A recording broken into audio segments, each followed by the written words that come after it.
going to take a look at some Dallas Mavericks preseason winners and losers after their international trip. 0-3 as a whole, so I guess the team as a whole is a loser in the preseason, but the results don't matter that much. We want to look at some individual players. Harrison Graham, Jeffrey Cooperstein. Dallas does have one more preseason game in 9 days, but we wanted to take a look at how things sit right now. And thank you guys so much. We had a lot of fun appreciate you. On our watch party yesterday as the Mavericks took on Real Madrid. It was fun to see Luka get a few minutes there, even though he is dealing with the calf injury, which, by the way, after the game, he said it's nothing serious. Then he mentioned a hip or something. Yeah, we don't know exactly what his injury is. There's a hip injury. There's a thigh that he's dealing with. He has a calf strain, maybe. So who knows what's going on. But regardless, we had a ton of fun yesterday. Can't wait for this season. Going to do some more watch parties, so stay tuned and stick with us. Yeah, we'll for sure be live opening night against the Spurs, and the more of you that show up, the more we'll be able to do. So hit that subscribe button.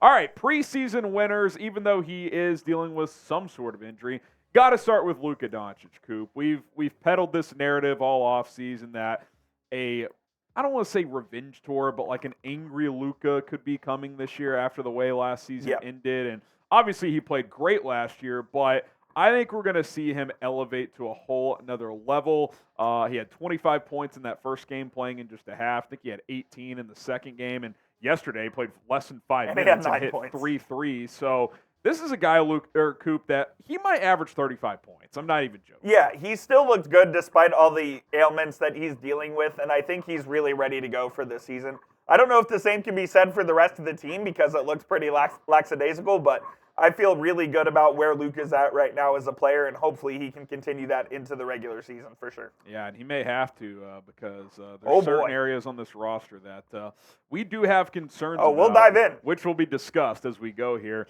I do want to give props to Dereck Lively. Now, there is a flip side to this discussion at the center position, and we are going to dive into that, Coop. But I think if you told me going into this international trip, if one of your two rookies would show out and do some good things, you would take that. Yeah. And I don't think Dereck Lively played awesome basketball by any means, but he at least looks like a player that can play in an NBA rotation right now, and I think he deserves a lot of credit. I think he cemented himself as this team's starting center. Number one, because I did think he looked pretty good, and he looked like he meshed well with the first-team offense, and especially with Luka on that pick and roll. He caught a couple of alley-oops as well, so I really like that from Lively. He had some nice passes yesterday. He had some nice passes. 3 or 4 assists? assists yesterday. He had one where he had a nice little dump-down pass, a little bounce pass in the lane, so I really liked what I saw from Lively there. But it kind of points to this as well. The Mavericks have a serious problem at center if 19-year-old Dereck Lively, who averaged 5 points a game last year in college, is going to be our starting center playing 30 minutes a night. Yeah, look, I'm excited for Lively, but I'm just worried they're going to ask him to be more than he's ready to be. Like, I really think it's a problem. I do think they need to be actively looking at other options at center.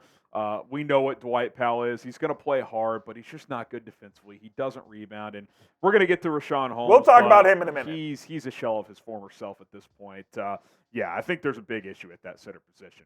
Now, what is your concern level over the Mavericks center rotation? Scale it from 1 to 10. It's like an 8. Yeah, dude, I think it's a 9 or 10. It's really bad, man. Dude, I mean, we were not joking. I think Real Madrid's two centers are a better combination than what the Mavs have. I think it's without question. Those guys look like they could actually play in the NBA right now, and I would obviously take Dereck Lively over those guys, but I'm taking those guys over Powell and Richaun Holmes for sure. Yeah, it was a tough scene. Scale of 1 to 10. Coop and I are 8 or higher. I'm probably more at like a 9, 9.5.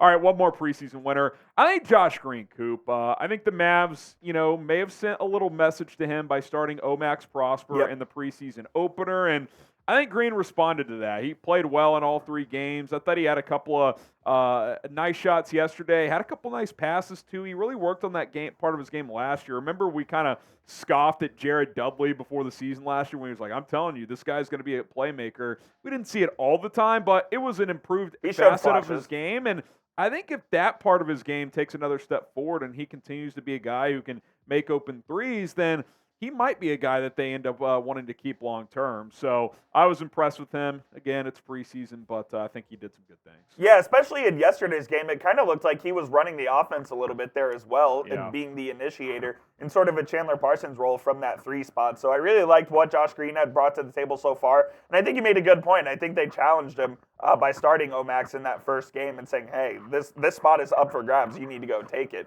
And I think Green has done that. I think he will be the starting 3 to open the season, and that's good. That's good for the Mavs that they can still let Omax develop at a little slower pace than maybe they thought. Yeah, I think it was twofold. I think it was 1, let's give Omax an opportunity. 2, maybe a slight little message to Josh Green. Hey, let's see how you handle this, and I think he definitely handled it well. We'll get to some preseason losers in just a moment, but first, let's talk about our sponsor here on today's show. That is Prize Picks. I've been telling you guys about Prize Picks for the past several weeks here on Mavericks Today, and with the NBA season just around the corner, no better way to spice up your game day experience than with daily fantasy sports, and Prize Picks is the best app for that. How does it work, you ask? Well, here's how. You can pick 2 to 6 players, and if they will go for more or less than their Prize Picks projection, you can win up to 25 times your money if you do end up picking 6 players on any given entry. I like this pick 4 for this NFL weekend. Now, I'm going with a lot of mores here. C.J. Stroud, more than 242.5 passing yards against the Saints. The Texans' rookie quarterback has been fantastic. I think he can hit that mark. Dameon Pierce as well, running the ball out of the backfield, more than 54.5 rushing yards against New Orleans. Justin Tucker, he's going to fire some field goals. Give me more than 1.5 makes against Tennessee. And then Pat Surtain, going against the Chiefs is never easy. He's going to give up some completions, so that means he's going to have more tackles. Give me more than 3.5 tackles. 4 picks to win 10x the money, $10 to win 100, $50 to win 500. Get started with Prize Picks right now. It's prizepicks.com/CLNS. Our code CLNS gets you a deposit match up to $100. Take advantage today. That link and promo code in the comments and description of this video. Let's get to some Mavericks preseason losers. Number 1. He is the biggest one. Richaun Holmes stinks. He is not good at basketball. I'm not afraid to say it, Coop. I think, look, I don't know exactly what we said on draft night when this happened. I think there was a part of us who were at least like, okay, like the Mavs need help at center. Like, I'd like to get someone better than him. But he like, can maybe be surely in the he can play in this rotation. No, he cannot. If he's playing minutes, that's a disaster. Because there were 2 plays yesterday against Real Madrid where former Mavs legend Facu Campazzo, he beats his man off the first dribble, and Holmes is supposed to be there and help defense. He doesn't slide over. Not only was he not there, he didn't even put his hands up. His hands were down. He let Facu just walk to the basket and get an easy layup. Man, the alarm bells were sounding off in my head with the performance of Richaun Holmes. Look, watching him, and I know it's just a couple preseason games, it's just confirmation of what Sacramento saw. Like, they just were like, you can't play anymore, out of the rotation, and then that team takes off. There's a reason they were willing to trade a first-round pick to Dallas to get Richaun Holmes out of there. Now, I do want to say this, Coop. I am not regretting that trade at all. Oh, of course not. You get Omax out of it. I'm very high on Omax Prosper. You only are stuck with Holmes for this season at most. Or is it 2 years left? 2 years. Well, okay. But still, I still would do it. But my goodness, man, it's I don't think he's playable. I think I would rather play Markieff Morris. I'm not joking. I'm being for real. Markieff Morris can at least hit the 3, and he can play 4 and 5. And he has a little toughness to him as well. So it's ugly. It's not good with Richaun Holmes. Yeah, and look, we'll talk about a bigger picture issue in a second regarding the center position, but yikes, it's an alarming situation. So there. I put Omax on here not because I don't have faith in him, because I do have faith in him. I just don't think he seized his opportunity to really be a part of this rotation. That's not to say he's not going to be a part of it going forward, and not to say he's going to be a big piece of the Mavs resurgence. I just don't think he did quite enough to put himself in the rotation, and that's okay. He's a young guy that's going to be able to learn, and he's going to have plenty of time to learn and develop under this. This is a completely different situation than Richaun Holmes. Omax just may not quite be ready yet as a rookie, and that's fine. But he's an ascending player. He's 6'8" with long arms. I actually do think he could at least play defense right now in a rotation. He could. I just think there's a hole there offensively if he's on the court. So I'm not sure how much run he can get, but I'm still excited about his future.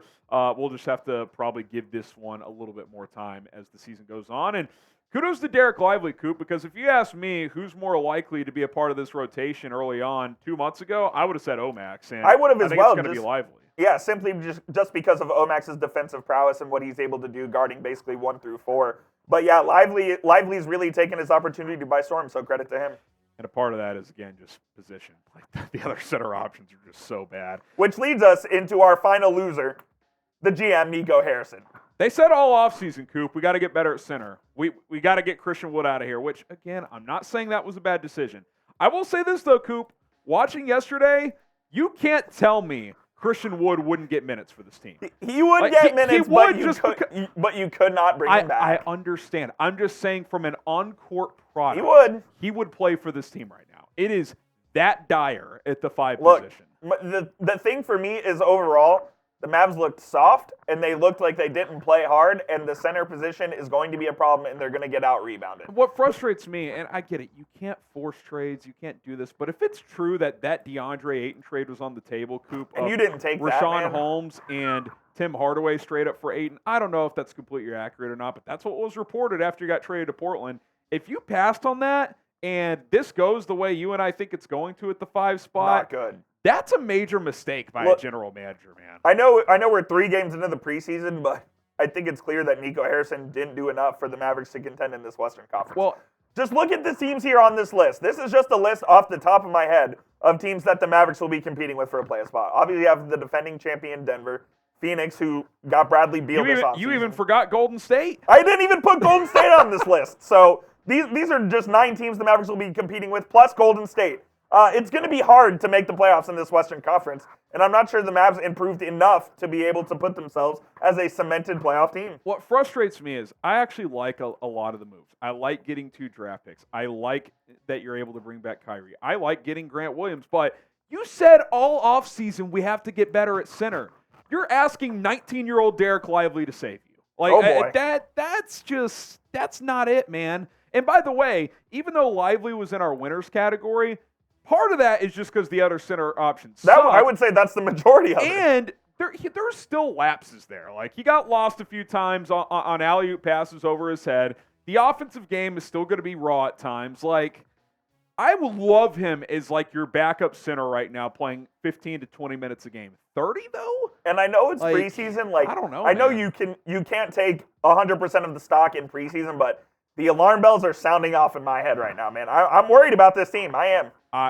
10 games in, keep an eye on this center position situation because I don't think it's going to be pretty. I think you're going to be beat on the glass. Lively is a guy who, in college, got into foul trouble a lot, and that continued into the preseason. Like, you're in trouble, man, at that 5 spot. I think you're going to have to play a lot of small ball. Like, I think Kleba's going to have to play some 5.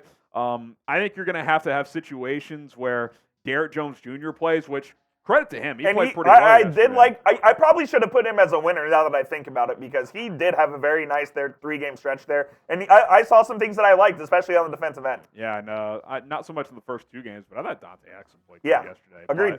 But, that down low, man, it's a tough look right now. Fill in the blank. The Mavs will finish blank in the West. Gut feeling right now, Coop, this is a play-in team. I don't think it's a top 6 team right now in the West. I think anywhere from 7 to 10. I do think they would get into the play-in at least, where they did not last year. But I hope they prove me wrong, man. I want this team to be great, but I just don't see it right now. Yeah, it's an ugly look early on. Let us know what you guys think. See you soon.